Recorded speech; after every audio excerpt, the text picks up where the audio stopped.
नमस्कार दोस्तों। बातें ढेर सारी में आपका फिर से स्वागत है। मैं निधि आज आपके लिए एक ऐसी कहानी लेकर आई हूँ जिसे सुनने के बाद आपको काफ़ी रोमांच का अनुभव होगा। ये कहानी जितनी रोमांचकारी है उतनी ही रहस्यों से भी भरी हुई है। तो चलिए आइए शुरू करते हैं।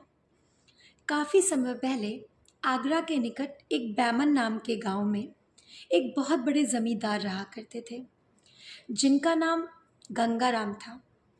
गंगाराम वैसे तो बहुत ज़्यादा पढ़े लिखे नहीं थे, परंतु दुनियादारी की उनको बहुत ज़्यादा समझ थी। सामाजिक लोकाचार में उनका कोई सानी नहीं था। ऐसी कोई भी समस्या नहीं थी जिसका हल गंगाराम जी के पास ना होता हो। किसी के पास कोई भी प्रश्न का उत्तर लेना हो, वो सीधे गंगाराम जी के पास पहुंच जाता था। सारा गांव उन्हें सम्मानपूर्वक गंगाराम पटेल जी के नाम से बुलाता था। उसी गांव में एक नाई रहता था जिसका नाम था बुलाकी। उस नाई में और गंगाराम पटेल जी में काफ़ी घनिष्ठ मित्रता थी। वो दोनों बाल सखा जो थे, उन दोनों में आपस में हमेशा छोटी मोटी नोक-झोंक हुआ करती थी। बुलाकी हमेशा कुछ न कुछ ऐसे नए प्रश्न लेकर गंगाराम जी के सामने आता जिसका उत्तर देना काफ़ी कठिन होता था, परंतु गंगाराम पटेल जी तो इतने बुद्धिजीवी व्यक्ति थे कि उनके पास बुलाकी के हर प्रश्नों का उत्तर रहता था। समय बीतता रहा, दोनों की नोक झोंक यूं ही चलती रही और उनकी इस नोक झोंक का सारे गांव वाले भी बहुत ही आनंद पूर्वक लाभ उठाते थे। काफ़ी समय बीतने के बाद गंगाराम जी के मन में विचार आया कि मुझे काफ़ी समय हो गया इस गांव में रहते हुए, अब मुझे एक तीर्थ यात्रा पर जाना चाहिए। और इस विचार को मन में आने के बाद उन्होंने यह निश्चय किया कि अब वह काशी जाएंगे। बाबा विश्वनाथ की नगरी काशी, जहाँ पर सबके पाप धुल जाते हैं। गंगा जी में स्नान करने से हमारे सारे पाप धुल जाते हैं और हमें पुण्य की प्राप्ति होती है। फिर उन्होंने बुलाकी को संदेश दिया और उससे पूछा कि बुलाकी, एक सप्ताह के बाद मैं काशी जा रहा हूँ, क्या तुम भी मेरे साथ चलोगे? तो बुलाकी ने सहर्ष उत्तर दिया, जी बिल्कुल, मैं ज़रूर जाना चाहूँगा। काशी कौन नहीं जाना चाहेगा? देवों की नगरी है काशी, ठीक है ना, जहाँ पे अध्यात्म की गंगा बहती है। मैं आपके साथ ज़रूर जाना चाहूँगा।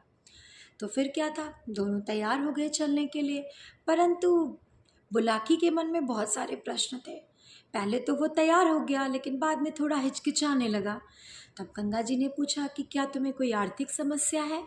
अगर कोई आर्थिक समस्या है तो तुम्हें उसकी चिंता करने की कोई ज़रूरत नहीं है, मैं तुम्हारे सारे खर्चे वहन कर लूँगा। तब बुलाकी ने बोला कि फिर तो ठीक है, अब मैं आपके साथ ज़रूर चल सकता हूँ। परंतु, तो बोले परंतु, अरे भाई, जब मैं तुम्हारे खर्चे वहन करने के लिए तैयार हूँ तो किंतु परंतु का तो कोई प्रश्न ही नहीं उठता। तब बुलाकी ने बोला कि मैं आपके साथ एक शर्त पर चलूँगा। रास्ते में अगर मुझे कोई भी विचित्र चीज़ें दिखाई दी या कोई भी ऐसी घटना घटी जिसको लेकर मेरे मन में दुविधा हुई, तो मैं आपसे उसका हल ज़रूर मांगूंगा, और अगर आपने मुझे उसका उत्तर नहीं दिया तो मैं यात्रा बीच में ही छोड़कर वापस गांव चला आऊँगा। तब गंगाराम पटेल जी ने बोला कि हाँ हाँ बिल्कुल, और मुस्कुराकर उन्होंने बोला कि बस तुम चलने की तैयारी करो, तुम्हारे सारे प्रश्नों का उत्तर मैं दूंगा। इस प्रकार दोनों तैयार हो गए चलने के लिए। दोनों ने अपने अपने घोड़े और अपने सब सामान को तैयार किया और यात्रा के लिए निकल गए। यात्रा के लिए निकलते वक्त सुबह से चलते चलते शाम हो जाती है। शाम को वो एक नगर के समीप पहुंचते हैं। उस नगर के समीप में ही एक बहुत ही सुंदर बाग था। उस बाग में ढेर सारे पुष्प, ढेर सारे फल सब लदे हुए थे।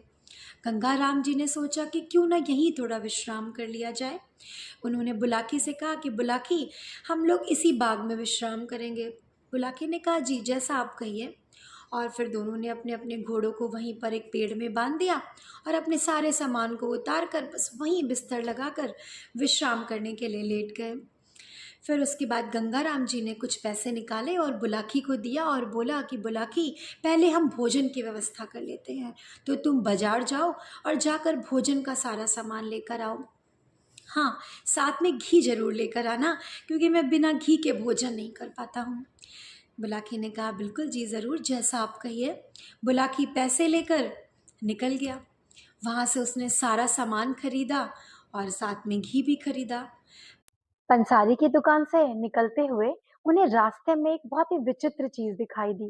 वैसे तो कुछ विचित्र नहीं था, बट उनको बहुत विचित्र लगा, क्योंकि पालकी में एक प्रौढ़ा स्त्री जा रही थी और उस स्त्री को पालकी में लेकर जाने वाला कोई सामान्य व्यक्ति नहीं था, वो एक राजपुरुष था। 3 कहार और एक राजपुरुष उस प्रौढ़ा स्त्री को अपने कांधे पर लादे हुए नगर से जा रहे थे। अब बुलाकी के मन में ये सवाल उठा कि आखिर ऐसी क्या समस्या आ गई या ऐसी क्या मजबूरी थी कि एक राजपुरुष को एक प्रौढ़ा स्त्री को पालकी में अपने कंधे पर उठाना पड़ा। अब उसे तुरंत अपने प्रश्नों के उत्तर चाहिए था। वह सामान लिया और तुरंत ही पहुंच गया गंगाराम पटेल के पास। उसने सारा सामान रखा और सारा वृत्तांत गंगाराम जी को कह सुनाया। तो गंगाराम जी ने बोला कि हाँ हाँ ठीक है, मैं तुम्हारे सारे प्रश्नों का उत्तर दूंगा, बट पहले हम भोजन कर लें। उसके बाद बुलाकी ने अनमने मन से सर हिलाते हुए उत्तर दिया, ठीक है।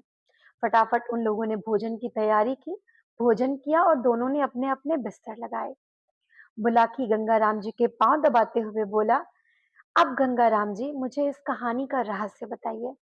उन्होंने कहा, बिल्कुल, अब मैं तुम्हें बताता हूँ कि वो राजपुरुष कौन था और वो प्रौढ़ स्त्री कौन थी और वो उसको क्यों अपने कांधे पर लेकर जा रहा था।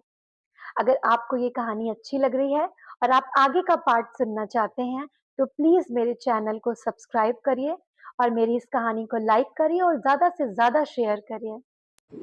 और हाँ, कमेंट में पार्ट 2 लिखना मत भूलिएगा। धन्यवाद।